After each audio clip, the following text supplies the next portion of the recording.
The great questions of the day will not be decided by speeches and majority decisions, but by blood and iron. It was said by Otto von Bismarck.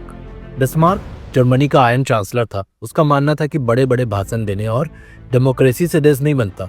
Nation building के लिए जरूरी होती है blood and iron, यानी कि readiness for blood said in the battlefield. In the year 1870 to 71, there was a war between France and Prussia. Prussia was a combination of modern-day Germany and some other reasons. इस war में Bismarck ने Prussian forces को lead किया and ultimately France lost the Franco-Prussian war. France को हार के बाद अल्सेस and Lauren नाम के दो रीजन्स जर्मनी को देने पड़ गए। इसी हिस्टोरिकल बैकग्राउंड पर बेस्ड है स्टोरी द लास्ट लेसन, जिसे लिखा है अल्फोंस डुडे ने। Alphonse Daudet was a French short story writer and novelist. वो जाने जाते एक ऐसे ऑथर की तरह जो साउथ फ्रांस में प्रोविंशियल लाइफ के बारे में लिखा करते थे। इस स्टोरी के दो मेन कैरेक्टर्स हैं, Prince who is a school boy from Alsace and he is also the narrator of this story. Then there is M Hamel. M Hamel, monsieur Hamel is a French language teacher जो strict तो है लेकिन he is also a good hearted teacher who loves his country. One day France gets late for his school. उसे डर लग रहा होता है क्योंकि एम हेमल ने पार्टिसिपल्स पे क्वेश्चंस करने को बोला था और फ्रांस ने पढ़ा भी नहीं था। उसके दिमाग में एक आइडिया चल रहा होता है, क्यों ना आज स्कूल बंक कर लिया जाए। मौसम अच्छा था, birds were chirping on the trees और फील्ड में प्रुशियन फोर्सेस ड्रिल कर रहे थे। So overall it was very tempting. School bunk करके टाइम पास करने के लिए अच्छे ऑप्शंस थे, फिर भी वो स्कूल जाना ही डिसाइड करता है। On his way to school ही सीज बुलेटिन बोर्ड, जहाँ पिछले 2 साल से हमेशा कुछ न कुछ बुरा न्यूज ही आता था। न्यू ऑर्डर्स, लॉस्ट बैटल्स या फिर नए rules and regulations. Bulletin board के पास उसे ब्लैकस्मिथ वेक्टर मिल जाता है जो देखता है कि France was in a Hari and tells him, इतने जल्दी में क्यों हो बेटा, अभी तो बहुत टाइम है। फ्रांस उसके बात को इग्नोर करता है और अपनी स्कूल की तरफ बढ़ जाता है। फ्रांस जब क्लास पहुंचता है तो वो ये देखकर सरप्राइज हो जाता है कि the classroom was silent. No usual noise of desk or reciting lessons. Everything was as quiet as Sunday morning. M Hamel ने अपना green coat frilled shirt with black silk caps पहन रखा था, जो वो सिर्फ संडे, प्राइज डे या फिर किसी स्पेशल ओकेजन्स पे ही पहनते थे। एंड शॉकिंगली विलेज के कुछ लोग भी क्लास में बैठे हुए थे। ओल्ड ऑजर, मेयर, पोस्टमास्टर और सब के सब काफी उदास दिख रहे थे। फिर एम हेमल थोड़ी देर बाद अनाउंस करते हैं, ये हमारी लास्ट फ्रेंच लेसन है। बर्लिन से ऑर्डर आया है, कल से सिर्फ जर्मन पढ़ाया जाएगा। आपके जो नए जर्मन टीचर है वो कल से आ जाएंगे। फ्रांस शॉक हो जाता है। Last French lesson. अब उसे फील होता है कि उसने अपनी लैंग्वेज को इग्नोर करके गलती की। उसे रिग्रेट फील होता है कि उसने कभी प्रॉपर्ली पढ़ाई नहीं की, अपने मदर टंग को शायद इतना इंपॉर्टेंस नहीं दिया। बुक्स को बोरिंग कहकर वो क्या खो रहा था उसे कभी समझ नहीं आया। All of a sudden M Hamel calls his name as it was his turn to decide, but France participle के रूल्स नहीं बता पाता।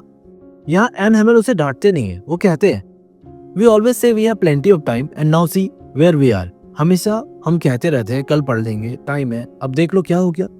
एम हेमल अपनी गलती भी एक्सेप्ट करते हैं। जब भी उन्हें पढ़ाने का मन नहीं होता था वो अपने स्टूडेंट्स को गार्डनिंग में लगा देते थे और he would simply give holidays when he wanted to go fishing. According to M Hamel, Alsace की एक बहुत बड़ी प्रॉब्लम है, हर कोई बस अपने काम को टालता रहता है।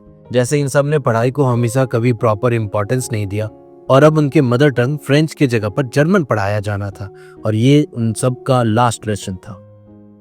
M Hamel begins his class explaining what makes French one of the best language.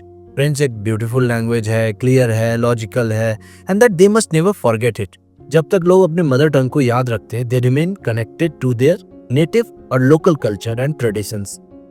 और ये नॉलेज उन्हें उनकी फ्रीडम वापस दिला सकती है, क्योंकि अपने मदर टंग को भूल जाने वाली पॉपुलेशन अपने हिस्ट्री, अपने कल्चर, अपने ट्रेडिशन सब कुछ भूल जाती है और ये पॉपुलेशन हमेशा आइडेंटिटी क्राइसिस से ही जूझती रहती है। यानी mother tongue and freedom are directly connected. इसके बाद एम हेमल ग्रामर पढ़ाना शुरू करते हैं। आज फ्रेंच बिल्कुल ध्यान से सुन रहा होता है एंड ही अंडरस्टैंड्स एवरीथिंग। अब सब कुछ आसान लग रहा था। It was simply an impact of the last lesson. आज वो अपना 100% दे रहा था। उसके बाद एम हेमल राइटिंग प्रैक्टिस शुरू कराते हैं। सारे बच्चों को न्यू कॉपीज मिलती है जिन पे लिखा होता है फ्रांस अल्सेस, फ्रांस अल्सेस। सब लोग लिखने में बिजी है। पूरी क्लास में पिन ड्रॉप साइलेंस है। The only audible sound was the sound of pens scratching. Even when a beetle flew in, no one looked up. Not even the little children. Now this is very unusual, क्योंकि class में अगर एक beetle या कोई छोटा सा insect भी entry मार ले तो बच्चे उसी के बहाने पढ़ाई के 5 मिनट तो ऐसे ही वेस्ट कर देते हैं। But today everyone was silent. Franz looks at the pigeons going outside and wonders will they make the pigeons sing in German too. Franz सोच रहा था कि अगर उनकी लैंग्वेज, उनका कल्चर, उनकी आइडेंटिटी तक छीन ली गई तो क्या नेचर को भी बदल देंगे? क्या फ्रीडम सिर्फ ह्यूमंस से छीनी जा सकती है या बर्ड्स से भी? वो कह रहा है आप हमारे ऊपर अपने लैंग्वेज को इम्पोज कर सकते हो, हमारी सोच, हमारा कल्चर, हमारी आइडेंटिटी, ये सब इन बर्ड्स के जैसे फ्री ही रहेंगे। एम हैमक शांति से सब कुछ ऑब्जर्व कर रहे होते, अपनी क्लास, बेंचेस, कोर्टयार्ड, गार्डन। वो यहाँ 40 साल से पढ़ा रहे थे। We can only imagine 40 years of one's life and all of a sudden everything was over। एक विलेजर ओल्ड हॉजर अपनी प्राइमरी यानी कि नर्सरी की बुक, जिसे बच्चे पढ़ाई शुरू करते हैं, लेकर रीडिंग सीखने की कोशिश कर रहे थे। उनकी आंखों में आंसू थे। Maybe those were the tears of regret, कि वो कभी अपने लाइफ में प्रॉपर पढ़ाई नहीं कर पाए। इतने में चर्च की बेल बज जाती है और कुछ ही देर में प्रशियन सोल्जर्स अपने कैप्चर टेरिटरी एल्सेस में मार्च करते हुए स्कूल के पास से गुजरते हैं। एक कैप्चर टेरिटरी में आर्म सोल्जर्स के मार्च का एक ही पर्पस होता है, which is power display, a message to the civilians कि अब से आप लोग हमारे बनाए रूल्स को फॉलो करेंगे। And the new order clearly stated that schools में नेटिव मदर टंग फ्रेंच की जगह जर्मन की पढ़ाई होगी। Now the last lesson was almost over and M Hamel stands up. उनके चेहरे का रंग उड़ा हुआ था। फिर वो कुछ बोलने की कोशिश करते, but he could not speak more than my friends I. He chokes with emotion. वो इतने इमोशनल हो जाते हैं कि आगे कुछ बोल ही नहीं पाते। फिर वो ब्लैक बोर्ड के पास जाते, चौक उठाते and he writes in big letters, we love France, long live France, France जिंदाबाद। And finally with a quiet gesture he says, school is dismissed, you may go, the last lesson is over, आप लोग जा सकते हो। Now The major themes of this story is importance of mother tongue। अपनी native language हमारी identity है।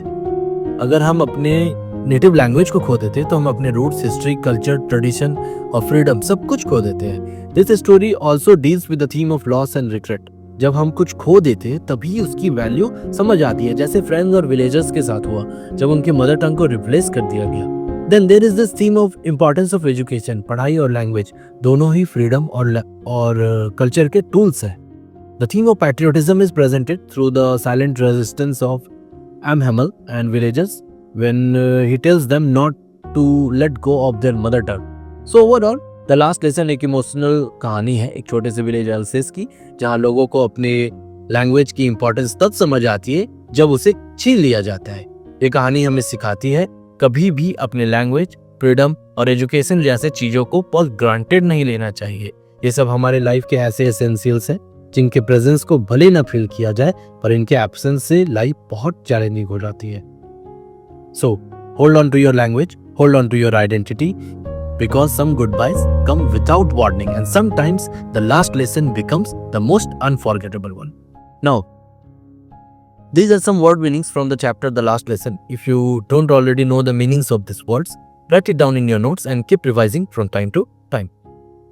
This is all about the chapter The Last Lesson. Soon I will be back with a video explanation of some new topic. Till then, goodbye everyone.